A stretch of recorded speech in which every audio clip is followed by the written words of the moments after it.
Hello students, welcome to my channel. আজ আমরা মাধ্যমিক গ্রামার কোশ্চেন বান্স ক্লাস 10 2025 ফার্স্ট সামেটিভ এভালুয়েশন এখান থেকে মডেল সেট নম্বর 7 এটার সমাধান নিয়ে আলোচনা করব, যেটা রয়েছে পেজ 285 থেকে 287-তে। তো প্রথমে রিডিং কম্প্রিহেনশন সিন পোর্শনে রয়েছে ফাদার সেলফ থেকে একটা টেক্সট দেওয়া হয়েছে।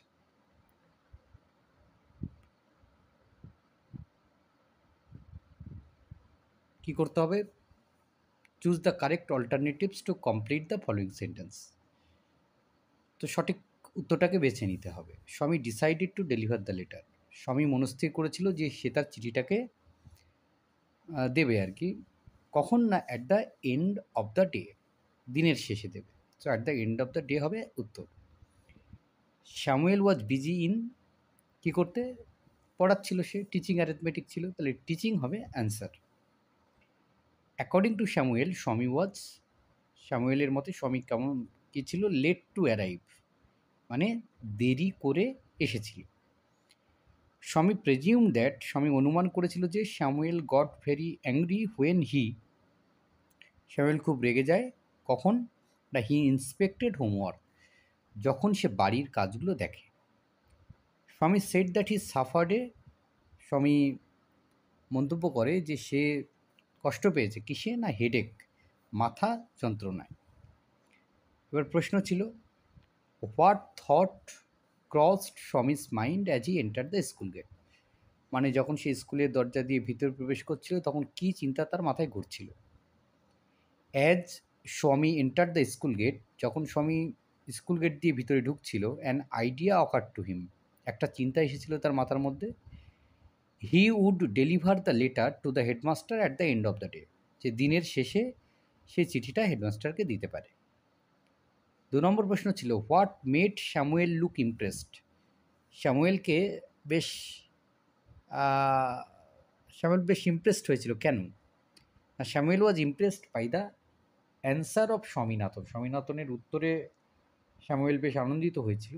হোয়েন স্বামী টোল্ড দ্যাট, যখন স্বামী বলেছিল যে his father never wanted him to miss school দো হি হ্যাড এ হেডেক, যদিও তার মাথা যন্ত্রণা করছিল কিন্তু তার বাবা চায়নি যে তার স্কুলটা মিস হোক।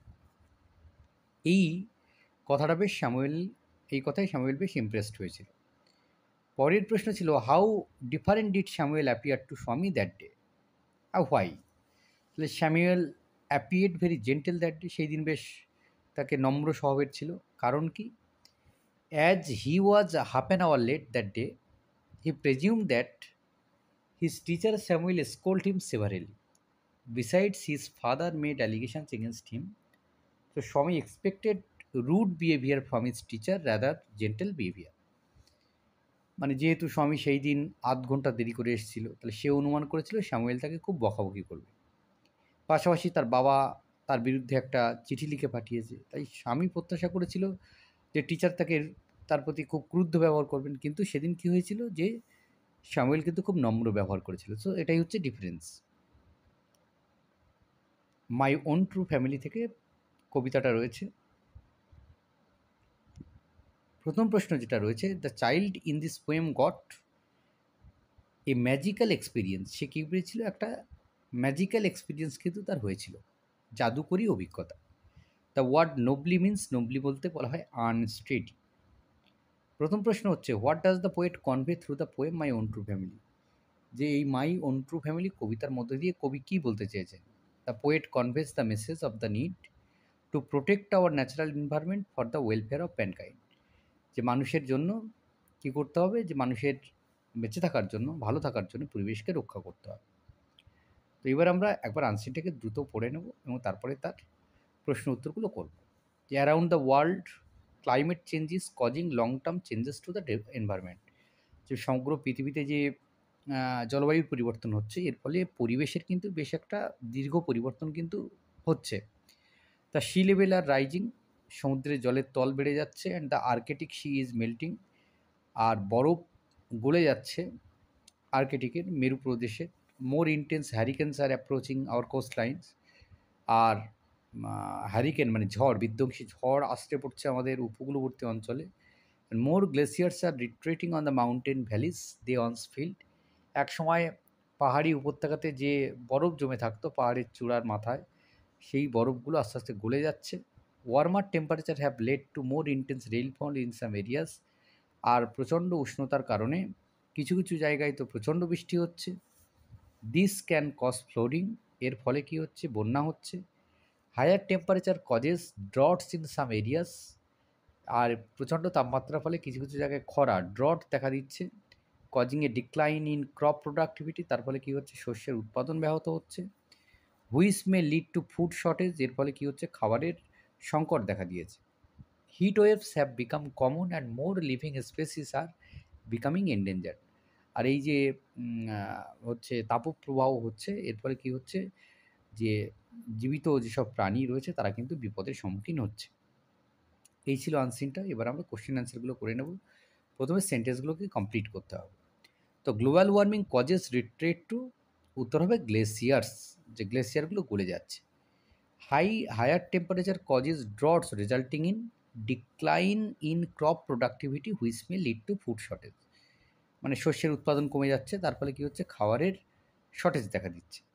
নেক্সট হচ্ছে warmer temperature have lead to, মানে প্রচণ্ড উত্তাপ হওয়ার কারণে কী হচ্ছে? More intense rainfall in some areas. কিছু কিছু জায়গায় প্রচণ্ড বৃষ্টি হচ্ছে। More intense cyclonic storm affect our coast lines. এটা হবে উত্তর। প্রথম প্রশ্ন হচ্ছে how can global warming lead to food shortage. যে গ্লোবাল ওয়ার্মিংয়ের ফলে আমাদের ফুড শর্টেজ দেখা দিচ্ছে কেন? যে higher temperature of global warming causes droughts in some areas. খরা দেখা দিচ্ছে এর ফলে। Causing a decline in crop productivity. তারপরে শস্যের উৎপাদন হচ্ছে না। Which may lead to food shortage. আর এর ফলে কী হচ্ছে? খাবারের সংকট কিন্তু দেখা দিচ্ছে। পরের প্রশ্ন ছিল how can higher temperature cause flood. যে এই যে উষ্ণতা বেড়ে চলার কারণে বন্যা কেন হচ্ছে? না, ওয়ার্মার আর higher temperatures have lead to more intense rainfall in some areas আর দিস ক্যান কজেস ফ্লাডিং। উচ্চ তাপমাত্রার কারণে কিছু কিছু জায়গায় প্রচণ্ড বৃষ্টিপাত হচ্ছে, এর ফলে কী হচ্ছে? বন্যা দেখা দিচ্ছে। What are the changes in sea levels due to global warming. Global ওয়ার্মিংয়ের ফলে সমুদ্রের যে তল তার কী পরিবর্তন আসছে? না, due to global warming the sea levels are rising. Sea লেভেলটা বেড়ে যাচ্ছে। এবার হচ্ছে গ্রামার অ্যান্ড ভোকাবুলারি। প্রথমে কী রয়েছে? Had he clean the house before you rest. Voice change করতে হবে। এখানে হি সাবজেক্ট, ক্লিনড হলো ভার্ব, দ্য হাউস হচ্ছে অবজেক্ট, বাকিটা হচ্ছে আদার্স। তাহলে had the house been cleaned by him before you rest, এটা হবে answer. Madhu said to Renu many many happy returns of the day. Wish করছে আর কি। তাহলে Madhu wished Renu many many happy returns of the day. I was doubtful whether it was you. এখানে negative করতে হবে, তার নেগেটিভটা ডাউটফুল আছে, তাহলে was not sure. I was not sure whether it was you. He returned home everyday in the family had fallen asleep then. মানে সে বাড়িতে ফেরে আর প্রত্যেকে তখন ঘুমিয়ে পড়ে। অ্যাডভার্ব ইউজ করতে হবে। তাহলে he returned home when everybody in the family had fallen asleep. এবার ফিল ইন দ্য ব্ল্যাঙ্কস রয়েছে। যে Florence Nightingale came of a noble family. She was born at Florence. The king George IV was the ruler of England. তো এই ছিল এই পর্বের সমাধান। ধন্যবাদ সকলকে সঙ্গে থাকার জন্য। দেখা হচ্ছে পরের ভিডিওতে।